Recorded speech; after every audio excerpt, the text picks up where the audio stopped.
Previously on White Lies. And then a car full of white men pulled up and stopped right behind the ambulance. And I remember a rush of feeling, Clark, you just have to get out of here, just run. I understand you wanted to talk to me about whatever it is. Save me out of it. I think they killed a man on the way to Birmingham. I just always will believe it. But you notice every layer of the onion, there's something a little whacker than the first layer underneath. And you ain't, halfway through the onion yet?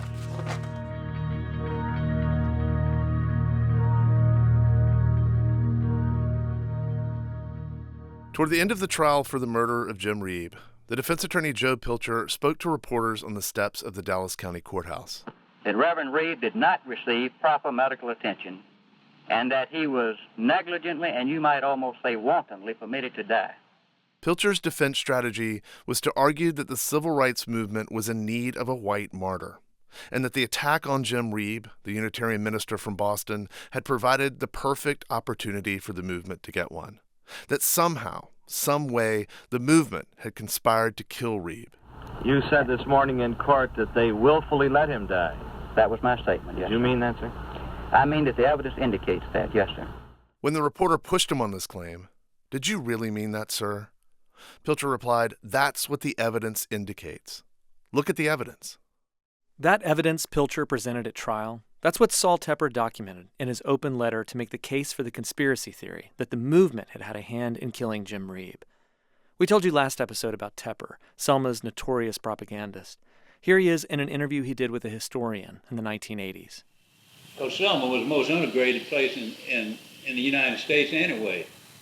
We love the black people down here. You may not believe that. We got along with them. Black people live right next to me. Some of them lived in my backyard. But when it come to forcing it down our throat, that's what we resented. I guess it was a principle. Yeah, I know.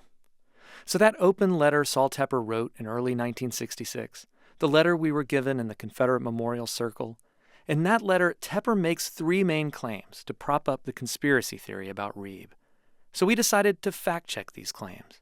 And as we were doing this, we looked for the tape recordings Tepper mentioned in the letter.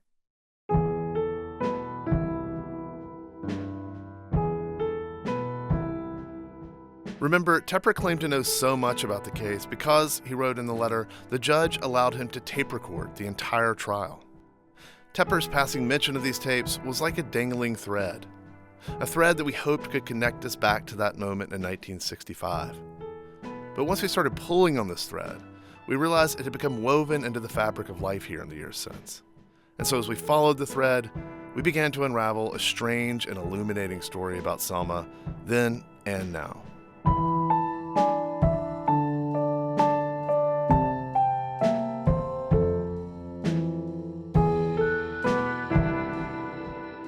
From NPR, this is White Lies. I'm Chip Brantley. And I'm Andrew Beck Grace.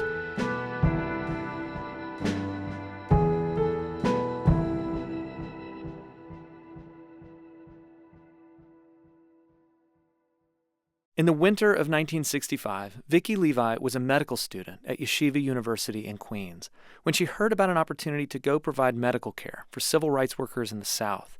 She'd never been South before. You know, there were so many different impressions that I had, but it was, you were going into a different world, clearly into a different world, where you were singled out as being somebody who should be targeted. That was my feeling. Yeah. That this is treacherous country. She was in Selma for Bloody Sunday and was herself chased after the march by state troopers and Sheriff Jim Clark's posse men. She escaped by running into the home of a black family and hiding behind their couch. During her time in Selma, she wrote a report analyzing the medical facilities in town. Can I look for my notes for 1 Yes, second? please, yeah. Oh, okay, hang on. Just give me a chance to do that. Yeah, sorry. The first claim Tepper makes to try to prove that the movement martyred Reeb has to do with where they took him for medical care in Selma. Tepper wrote, quote, "Selma has 3 fine hospitals, very modern, but arrangements were made at the time to take the 3 ministers to the Burwell Infirmary. The Burwell Infirmary is not even classified in the modern sense as an up-to-date hospital, but it is an old wooden structure that reminds me of a run-down residence," end quote. I write in my note here the Burwell Infirmary, an all-Negro institution, understaffed, overcrowded, run-down building with less than 30 available beds. So Tepper was right about the Burwell Infirmary. It wasn't even a hospital. It was a kind of run-down clinic in one of Selma's black neighborhoods. But he's wrong in suggesting that Reeb could have gone anywhere. 2 of Selma's 3 hospitals were for white people only. And even though Reeb was white, he was there in support of black voting rights. And in the same way that Jim Reeb's reason for being in Selma made him unwelcome in white-owned restaurants, taking him to a white hospital wasn't even considered. Remember, Reeb was attacked just 2 days after Bloody Sunday, and those who needed medical attention after the attack on the bridge, black and white, were treated in Selma's black medical facilities. Let me tell you this. After Bloody Sunday, all those white folk were at our hospital. They did not take them to a white hospital. They put them in black areas because of them being here to support us or support Selma. That's Vera Booker. She worked as a nurse at Good Samaritan, a recently renovated hospital run by the city's Catholic mission. Vicki Levi also wrote about Good Samaritan in her report on medical conditions in Selma. The Good Samaritan Hospital, built and run by Selma's Catholic mission, has a policy of serving all races, but which in reality is used only by the Negro community and boycotted by local white patients. So the choice of where to take Reeb really came down to Burwell or the Good Samaritan Hospital. So why wasn't Reeb taken to Good Samaritan? It's a good question. The main reason is that Burwell had been a fixture in the black community for decades, and black ambulance drivers were generally loyal to what had been, for a long time, the only black clinic in town. Burwell was on a little black hospital for years, even when I came here. Before Good Samaritan was there, Burwell was. In fact, one of the drivers who transported Reeb, his mother, owned and ran Burwell for over 40 years. So that's where Reeb was taken, to the Burwell Infirmary. For this to seem strange, you'd have to ignore decades of habit and tradition. When Reeb arrived at Burwell, he was first examined by a nurse named Princess Anderson. What were your thoughts as you began to examine him? I believe this man gonna die. That was my thought. It looked that serious to you at that time? Yeah. But my mother-in-law right there, and she took over. She was, had this grim look on her face, and the Dr. Dinkin came in and said, we got to take him right now to Birmingham. The doctor quickly determined that Reeb's injuries were so serious he needed a neurosurgeon, and there wasn't one in all of Selma. So Tepper's first claim that Reeb's death was hastened by intentionally taking him to an inferior clinic, it's simply wrong. Good Samaritan or Burwell, it did not matter. Reeb would have been sent to Birmingham regardless of where he was sent in Selma. Saul Tepper died in 1995, but his letter and the counter-narrative it had espoused, it kept going. And so we kept going too. And that always led us back to the tapes Tepper allegedly made of the trial. When we got in touch with his family, still living around Selma, they said, nope, don't know anything about tapes. But then a Tepper family friend we talked to mentioned that Saul's lawyer was at one time a man named Alston Keith. We're back. Good night. Saul, Mr. Keith. He too died many years ago, but his son, who was also a lawyer and whose name is also Alston Keith, said he had some of his dad's old files in a storage unit behind his law office. It had been years since anyone had set foot in it. Around the office, they referred to it as the jungle. Alston Keith Jr. didn't think he had anything that would have belonged to Saul, but he was interested in what we were up to and said that we were welcome to take a look. So on a cold, clear winter morning, we stopped by. How far that goes down, too. Yeah, that's, I can see how it has not been accessed in quite a while.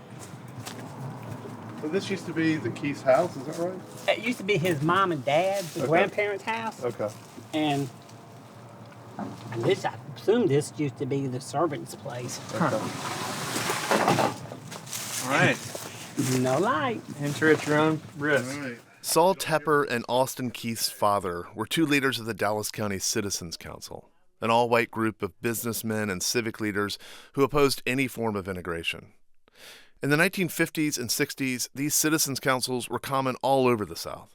One historian described them as pursuing the agenda of the Klan with the demeanor of the Rotary Club. At the Dallas County Citizens Council's first meeting, Austin Keith pledged to make it difficult, if not impossible, for any black person who advocated for desegregation to find and hold a job, get credit, or get a mortgage. And the group, which included the mayor, several judges, and the editor of the Selma Times-Journal, once published a full-page ad in the paper inviting readers to, quote, ask yourself an important question. What have I personally done to maintain segregation? Oh my God. I can't describe how this is you actually can't walk through here. I'm not sure what they're ever even going to do with this. I mean, someone has thrown an air conditioning unit right in our path, basically. After only a few minutes of rummaging through Austin Keith's garage, we did find some boxes of old cassette tapes. But I was the only one getting my hopes up. All right, this dude, I'm telling you, these recordings. Mamas and the Papas and Neil Diamond, Jimmy Buffett. I hate to be the Gordon bearer. Lightfoot. I hate to be the bearer of obvious news, but that's not. But you know how I had tapes where I would like record the Indiana Hoosiers playing in the national championship game against the Syracuse Orangemen, and then maybe record every part of it because all I wanted to watch was Keith Smart's jumper at the buzzer to win the national championship. But I might use the rest of that tape to record an episode of The Simpsons. Sure.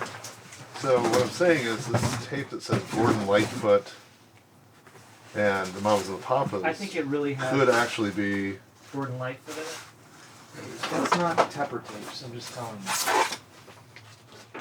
Did you hear what Andy said there? The Tepper tapes? That's what we'd started calling them.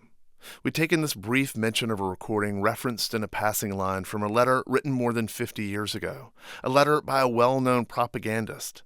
And we had named this possibly non-existent recording so that it seemed real, so that it could become something we could keep looking for.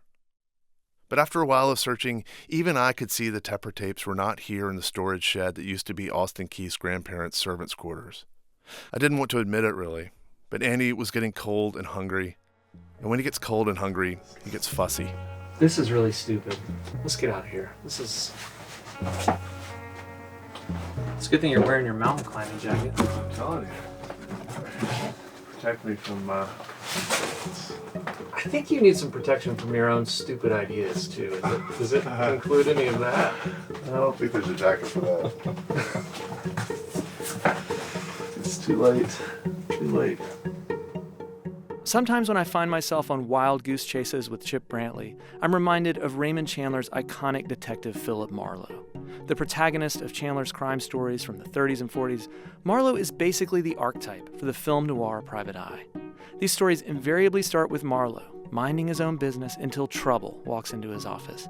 He knows not to get involved, but he can't help himself, and soon things have spiraled far beyond his control. In this case, I'm Marlowe, minding my own business, trying to be a good reporter, and Chip, he's the trouble that walks into my office and turns everything upside down.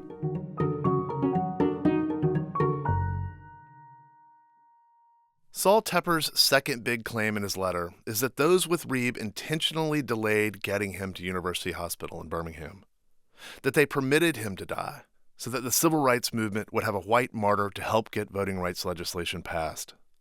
The first 90 minutes between 7:30 p.m. and 9 p.m., when Reeb is still inside Selma city limits, this part of the timeline is mostly undisputed by Tepper. The part of the trip that his ear is in on comes next as the ambulance sets off up Highway 22 for Birmingham. You may remember that the ambulance had a flat tire outside of town, and this incident will become the focal point for this part of Tepper's alternate theory of the night. Tepper cites a defense witness named John South, who testified that that night he'd stopped in at a filling station on his way home from work when he saw an ambulance drive by, an ambulance driving very slowly. It was headed in the same direction as South's house, so what the heck, he followed it. But something strange happened. The ambulance turned around and headed back toward town. So South did too. And when the ambulance pulled into the parking lot of a radio station, South was right behind it. He went up to the ambulance and asked the driver of the ambulance what the deal was. Flat tire, the driver said. But, and this is perhaps the most crucial part of the defense's case, South will testify at the trial that he checked the ambulance and found no flat tire. Remember, the trial was in December of '65, a full 9 months after the attack. South had refused to give a statement to the FBI, but told the agent that he had already given a statement to the Alabama State Troopers just 10 days after Reeb was killed. What had he told those investigators about the flat? After some back and forth with the state police, they finally found the report we were looking for. And after some wrangling, they allowed us to see the files in a nondescript conference room in an office tower in downtown Montgomery. Here, you want to come over here? You want to pull a chair up, yeah? Right there. They wouldn't let us copy the files, but they did allow us to bring our tape recorder. So we basically narrated the entire contents to one another, while a staffer who'd been assigned to be our minder sat at the end of the conference table playing a game on her phone. Statement of John H. South, white male, Route 4, Box 498, Selma, Alabama. I asked the Negro male on the passenger side what the trouble was. I understood him to say he was having tire or car trouble. There were 3 white males in the back, one of which lay on the cot. I again asked what the trouble was, and Ace Anderson told me they had a man with a head injury and were calling for another ambulance. About 20-30 minutes later, another ambulance drove up. I understood him to say he was having tire or car trouble. Yeah. But nothing else. He doesn't say that he didn't see a flat. During his testimony at trial, though, he will say he specifically checked all 4 tires and observed no tire trouble. You wouldn't think from reading that John South would turn out to be the defense's star witness. Yeah. That's one of our producers, Connor O'Neill. And Connor's right. This crucial piece of evidence to substantiate the defense's claims of negligent and wanton treatment of Reeb, nowhere to be found in this document. His only statement to law enforcement. The ambulance driver, Ace Anderson, he's clear about the flat tire in his statement to state investigators. Let's go through this. This is Ace Anderson's statement. The 2 ministers, the Reverend Reeb, myself, Dr. Dinkins, and Lee Chapman, left en route to Birmingham. I had gone about 2 miles when my right rear tire blew out. Right rear tire? That's the same thing Orloff says. That's what Orloff says. Up to this time, no one had tried. All the men with Reeb gave sworn statements to investigators about the flat tire. Reeb's 2 companions, Orloff Miller and Clark Olson, the driver, Ace Anderson, the doctor, William Dinkins, and they also noted that as they waited for the second ambulance, Selma police and sheriff deputies arrived at the radio station. So just play that out for a second. If there were a functional ambulance idling in the parking lot with an unconscious civil rights activist in the back, and everyone in the ambulance was claiming a non-existent flat, then why don't the police testify to this later? Why don't they corroborate the account of South and say loudly and clearly there was no flat tire on that ambulance? And there's something else about this incident. There was another witness at trial who corroborated South's testimony about the flat tire. He was the owner of the filling station where South had been hanging out when he saw the ambulance pass by. The man's name was Charles Buchanan. In his letter, Tepper refers to Buchanan as a reputable witness. But in the 1980s, during an interview with a historian, Tepper himself said something revealing about Buchanan's service station. In fact, there used to be a little filling station right out of Selma, Buchanan service station. Some of the clan had gathered in and drink beer. So Buchanan's service station, where South had been hanging out that night, it was a known Klan hangout. And John South was a member of Sheriff Jim Clark's notorious posse, hardly an unbiased witness. Here's what the driver of the second ambulance told state investigators on March 11th, 2 days after the attack. He picks up the story from the time he gets the call from the radio station. On Tuesday. It was the 9th of March, approximately 9:15 when we got the call. We arrived in front of the WGWC radio station on Highway 22 north of Selma, approximately 9:25. We made the switch from Anderson's ambulance to our ambulance. The city police arrived just prior to me. There are 2 more. It was a little Cosmopolitan Rambler, and there seemed to be a 63 4-door Impala sedan. So wait, so 9:15. 9:15 is when they get the call, and then they arrive at 9:25. Changing ambulances, moving Reeb's stretcher, that takes maybe 10 minutes. So they leave the radio station around 9:35. And they arrive in Birmingham by 11? From the radio station to the hospital is exactly 84 miles, and mostly on dark, rural back roads, through small towns, in a hearse doubling for an ambulance. An hour and 20 minutes for a trip that usually takes 2 hours? They were flying. Here's Orloff Miller. And we careened around those curves at 60 and 70 miles an hour on the back roads until we finally got to a main highway. We did get a police escort for a few miles on the main highway from the State Patrol. And we actually hit 110 miles an hour at one point, heading for Birmingham. Tepper's version of events at the radio station set that story in the context of multiple corroborated statements from others who were there too, and it falls apart completely. But the story Tepper tells in his letter doesn't bother with context. The third claim Tepper makes in his letter is by far the most pernicious. It's what Pilcher, the defense attorney, had hinted at during the trial, that Jim Reeb's companions had not just let Reeb die, but had instead played an active role in his murder. Clearly, it's what the juror Billy Boozer believed at the time and believes to this day. I think they killed a man on the way to Birmingham. I just will, us all always will believe it. It's a theory meant to absolve white Selma for any responsibility for the violence. And it turns out this kind of theory used during the Reeb case, it was nothing new. Some of these people that feel and say these things, they don't want to admit that they're prejudiced. And they'll go to any length to deny it to themselves. Bill Baxley is a former Attorney General of Alabama. In 1977, he gained the first conviction for one of the men who had planted the bomb at the 16th Street Baptist Church in Birmingham, which had killed 4 little girls. I got the state trooper's file, and then later we got copies of the Birmingham Police and Jefferson County Sheriff's files. And it was incredible.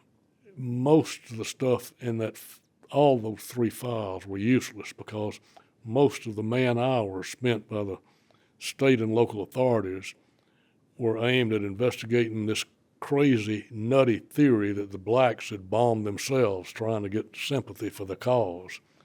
And some people really believed. I remember that happening. I remember hearing some people in my family that really believed the blacks were setting these bombs themselves. That's stunning. But it was a product of the time, and it was part of that narrative. And sometimes those stories take on a life of their own as fact. That's Doug Jones. Today, he's the junior senator from Alabama. But in the early 2000s, as a U.S. attorney based in Birmingham, he gained convictions against 2 other men who were part of the bombing. And so now when you can lay out those facts, it's important because in the church bombing cases, you don't hear any counter narrative other than Robert Chambliss, Bobby Frank Cherry, and Tommy Blanton bombed that church. Once you can establish those facts, and once you can demonstrate those, there will always be those that just say it's fake. But most people of goodwill and common sense are going to look at that, and then they will come to grips with it. The Alabama investigators had wasted their time in 1963 investigating local black activists when they could have been looking for the Klansmen who actually planted the bomb. The next year in Mississippi, when 3 civil rights workers went missing, the governor speculated that they had fled to Cuba. Their bodies were found 6 weeks later in an earthen dam. And in 1965, when Jim Reeb was attacked in Selma, the defense attorney, Joe Pilcher, argued that the movement itself had had a hand in his killing. But where Pilcher had only hinted at this theory, Tepper's letter lays the claim bare.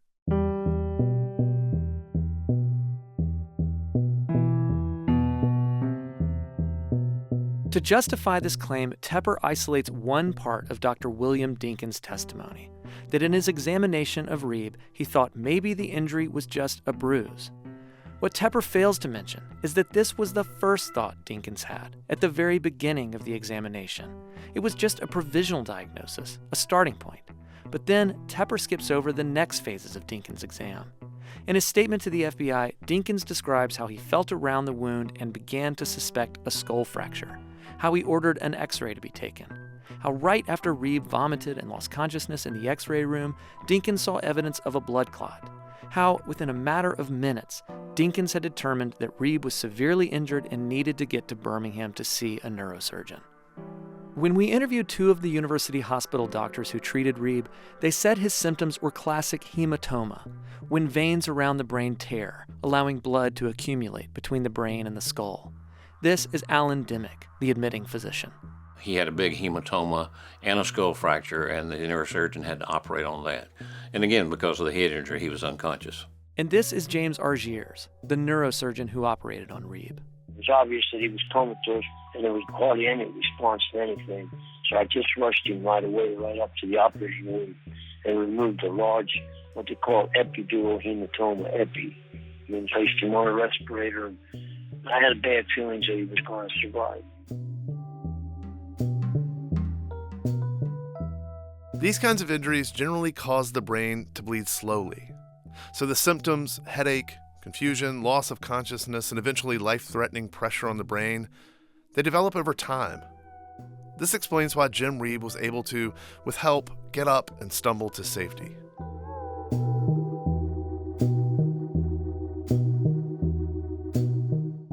But the story Tepper told, it didn't track those worsening symptoms over time. Instead, Tepper froze time and pulled out 2 frames from the night. That first instant of Deacon's examination when he thought there might only be a bruise, and then the moment Reeb was placed on the operating table in Birmingham, when the brain injury was clearly life-threatening. Tepper's reasoning here is like one of those stop-motion special effects from an old silent film, like the magician making his assistant disappear under the tablecloth. But what we found is this. Jim Reeb was hit hard on the head with a club, and then after a mad scramble to get him the medical care he needed, there was nothing anyone could do to save him.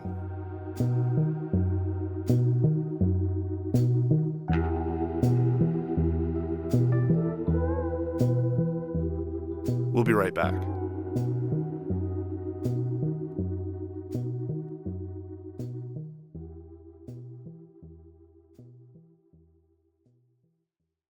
That Tepper succeeded in persuading white people in 1965 is not surprising. They had to go on living there, to move forward, and casting themselves as the victims allowed them to close ranks, to cling to power however they could. It freed them from any obligation to ever reckon with what really happened to Jim Reeb. And the counternarrative in the letter has endured because it operates on an emotional level, not a factual one.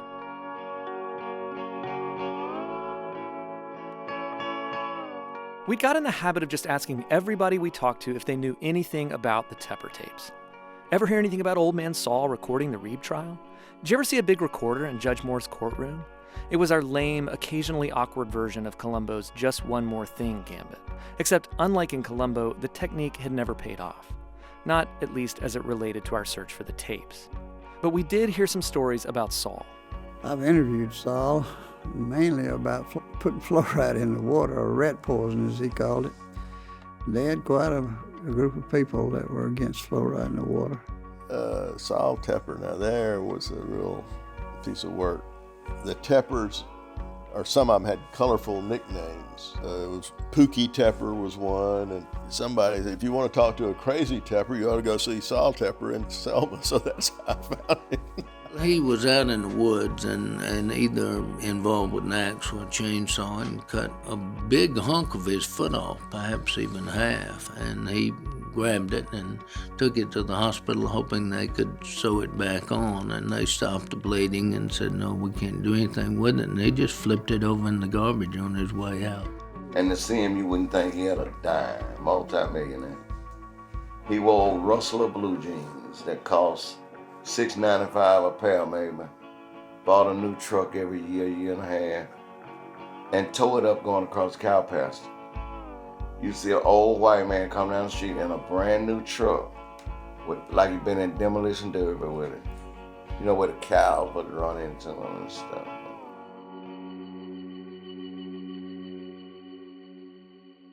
Stories like these can be seductive sometimes, because in their absurdity, they seem to be describing someone who is not real. But Saul Tepper was a real person, the person who spread the conspiracy theory to absolve white Selma. Then one day, we were talking with Kim Ballard, the probate judge in Selma who was nearing retirement, but who's been on the scene for decades and had been described as one of those people we had to talk to get the lay of the land in Selma.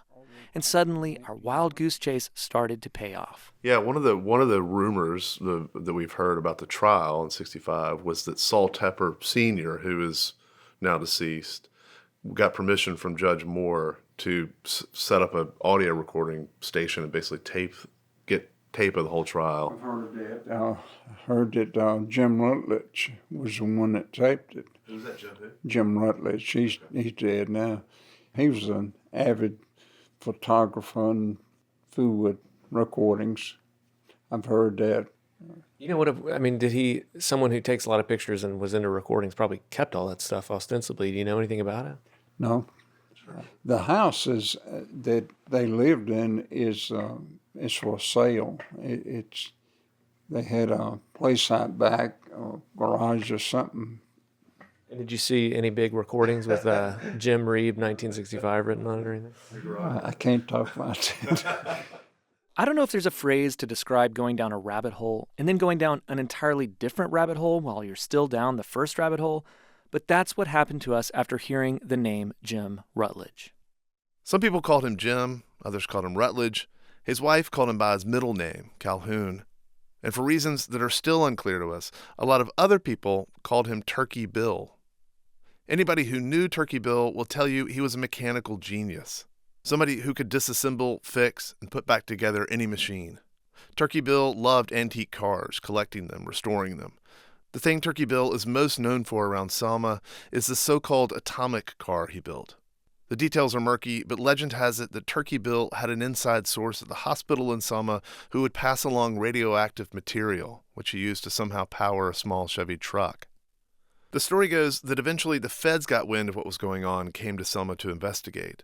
But Turkey Bill had worked for a time with the Selma Police Department, and someone tipped him off that he was being investigated. So Turkey Bill puttered down to the bluff and pushed his supposedly atomic car into the Alabama River. That's just some of what we heard during the weeks we were down the Jim Rutledge rabbit hole. But that same day we talked to the probate judge, Kim Ballard, actually it was right after we talked to him, we went looking for traces of Turkey Bill. All right.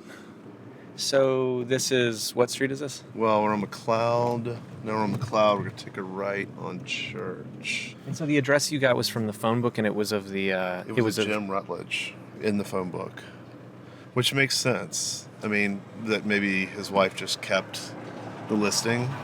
Yeah. And then when she died, maybe had prepaid for 5 years or something. I don't know. But yeah, it's in there. The phone book also maybe a few years old. Okay, so that's 627. Oh, that's it, 619. There you go. So, looks abandoned. Yeah, it does. It's Good beautiful. bones. Yeah, beautiful house. Yeah. The house and the garage out back were empty. We talked to a neighbor who said the Rutledge's daughter had held an estate sale a year or so before. The man who handled the estate sale was named Robert Gordon. She also suggested talking to another neighbor who had known Turkey Bill. So I called her from the car. Andy was sitting next to me and could hear bits of what she was saying. Tapes might exist. I think they exist. She's like, yeah, he has tapes of Dr. King, which I don't know what that is. I mean, just What? like, and that she sent them to George Needham, that she said he may have made copies. Oh my God. Oh my God. The tapes are not a lie? The tapes might exist. Shit just got very interesting. If those tapes exist, that is like... Wow. What a beautiful day in Selma, Alabama. So we called George Needham, the guy Turkey Bill's neighbor said had heard the tapes and possibly made copies. I'll call him George Needham. Come on, tapes. Hello? I'm trying to reach George Needham. Needham told me that when he moved to Selma in the 1990s, Rutledge was one of the first people he met. They bonded when they realized they had both restored Rolls Royces.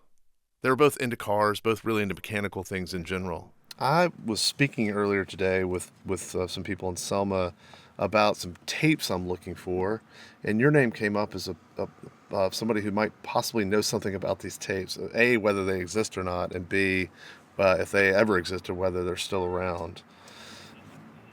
I told him about Saul Tepper, about Tepper's claims to have recorded the Reeb trial, about how it could have been Rutledge who helped him. Needham didn't know about the Tepper tapes, but he did know that Rutledge had made other tape recordings during this era. In fact, at the request of the Dallas County Sheriff Jim Clark, he had installed a secret recording device in the pulpit of Brown Chapel AME, the nerve center of the civil rights movement. He put a bug in the pulpit, and he made 10 hours of recordings of what was going on. It was an open secret that the pulpit was bugged, and eventually movement leaders would talk directly into the bug to mess with Sheriff Clark. So if it was Rutledge who placed this recording device at Brown AME, it seems within reason that Rutledge could have been the one who helped Tepper record the Reeb trial. And it could have been. Yeah. It really could have been. Because he was that kind of a guy. So it is entirely possible he did do that. I don't think this is cogent, but there's another hidey hole he had at the airport. He was in charge of the landing system at the airport, the lights and stuff. Rutledge was?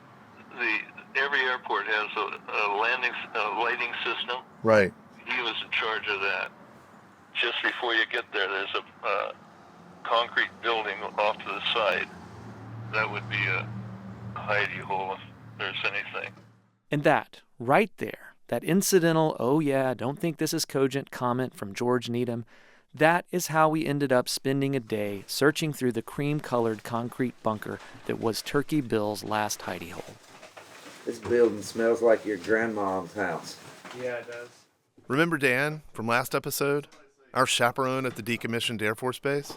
This is so far afield from where we started, but it's worth it. Isn't that where the best stories are? Exactly, yeah. You had no clue. That's what... If not, we're screwed.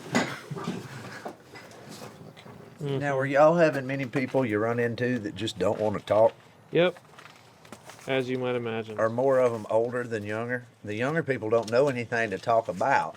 And then the older people are kind of that generation, shut up, and everybody will die off and nobody will know anything in a few more years.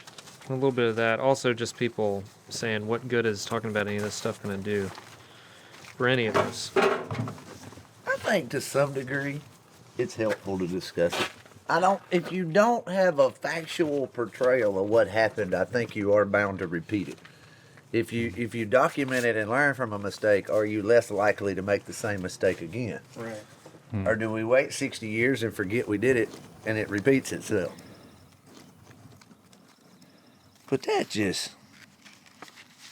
I'm convinced this town can't heal till the ones with blood on their hands die and the ones with scars die, and maybe the next generation can clean it up. One side's got blood on their hands and the other side's got scars. It's hard to forgive and forget at that point. I think this might be the evidence that we've been looking for. Electric car into the river, April 6, 1984. Holy shit. Oh my God. Oh man. I like that he said electric car too. Well, supposedly it had a small nuclear reactor that generated electricity. And yes, we confirm for posterity that Turkey Bill did in fact push his supposedly nuclear-powered Chevy into the Alabama River. But there in his hidey hole, we did not find the Tepper tapes. And not finding them here in this last best shot, it felt like waking up from a long, strange dream. But it turns out we weren't awake just yet. It was all about to get curiouser and curiouser. Chip, this is Robert Gordon in Selma. Call me at the shop. Okay. We had totally forgotten about Robert Gordon. He's the antiques dealer who managed the Rutledge family estate sale. And when I finally talked with him, he said he didn't remember seeing any tapes during the sale. But talking about Saul Tepper jogged a memory of a guy he called one of Saul's disciples who was living out in Texas somewhere. The guy's name was Jowers, William Jowers. I called William Jowers one morning when I was on the outskirts of Selma. I wasn't recording, but once he started talking, I pulled over to take notes, then called Andy to tell him what Jowers had said. And he was described to us as like a disciple of Saul's. Yeah, totally. Like a disciple of Saul's, a slightly younger disciple of Saul's. So guy answers the phone, and so I'm trying to reach William Jowers. This is he. Went into my kind of rambling, cold call explanation of what I'm looking for and who I am. Mm-hmm. Went through my whole spiel, and he goes, "Okay, let me talk. It's my turn now." And so he says, first of all, the tapes exist. I have heard them. Oh my God. And I was just like, what? did they, what? He's like, yeah, I heard them. And the reason I heard them is because in the late 80s, early 90s, we made a time capsule. Oh my Jesus. And we put the time capsule in the concrete pillars that we put the cannons on in the Confederate circle of the old Live Oak Cemetery. This is not real. And Saul Tepper, that was one of the things Saul put in the time capsule. You have got to be kidding me. A cassette tape that he made of the Jim Reeb trial. So I was like, cassette tapes like you put in a boom box? And he's like, yeah, that's what we listened to him on. And, he said the time capsule, he said, I don't know what's happened to it because they renovated that part of the cemetery. Oh, and when they renovated it, they got rid of the pillars, and I don't know what they did with it. But he said they put a sand clock outside of it so that people would know when it was put in. I said, well, when were people instructed to open it? He said, never.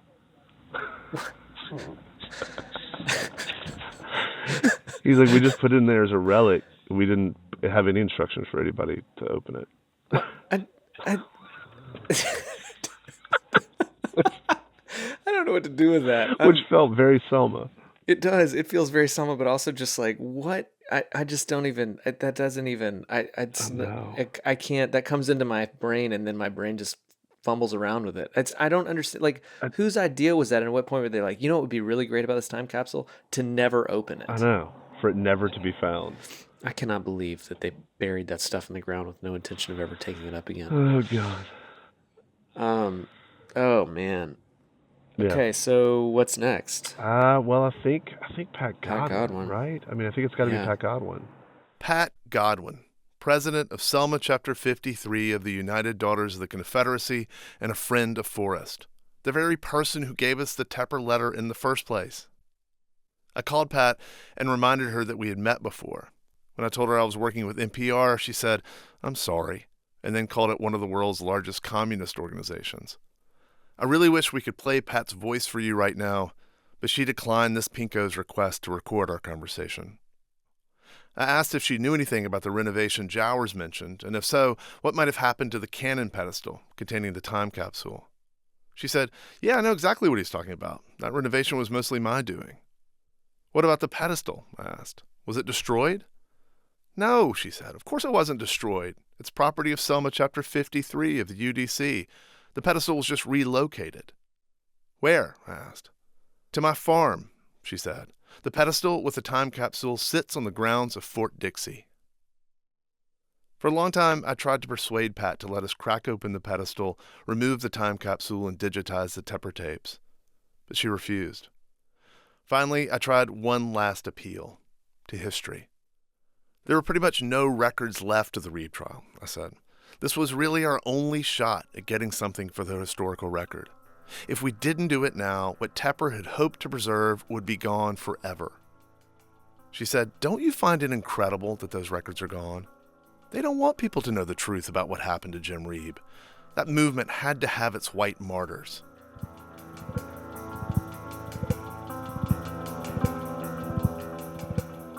They don't want people to know the truth about what happened to Jim Reeb. It was like talking to a living embodiment of Tepper's letter. The conspiracy theory that the movement actually killed Jim Reeb, still very much alive.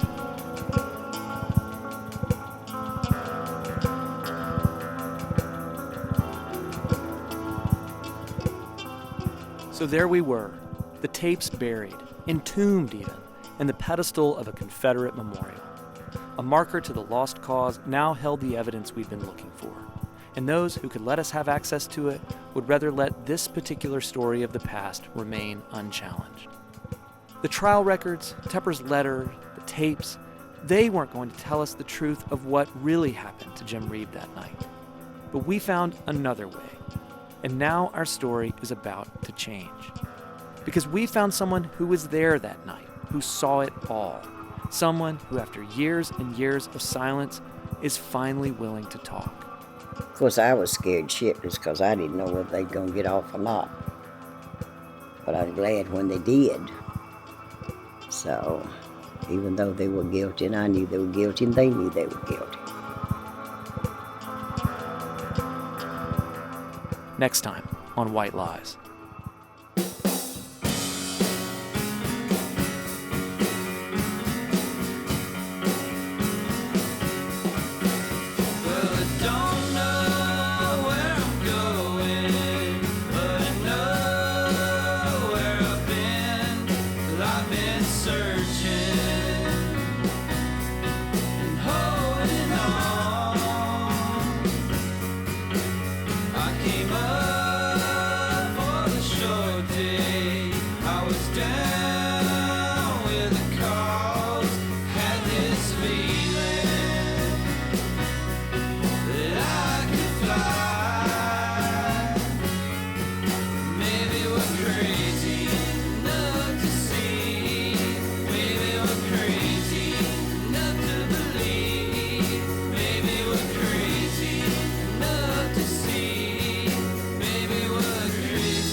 White Lies is produced by us, Graham Smith, Nicole Beamsterboer, and Connor Town O'Neill, with help from Kat Schuknecht.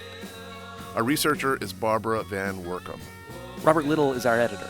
He gets help from Nigel Eaton, Keith Woods, and Christopher Turbin. Audio engineers include James Willits and Alex Drewinskas. Music is composed by Jeff T. Bird. Special thanks to Duquette Johnston for the use of this song, Crazy to Believe, courtesy of Club Duquette. Maybe we're crazy not to see. Maybe we're crazy not to believe. Maybe we're crazy not to see. Maybe we're crazy enough, just crazy to believe.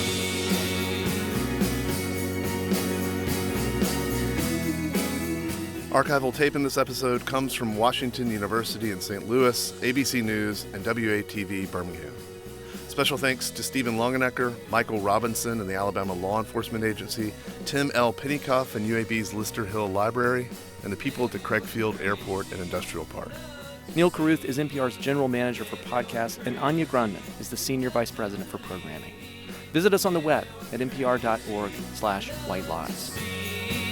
Maybe we're crazy enough, just crazy to believe. Maybe I'm crazy enough to see I'm crazy.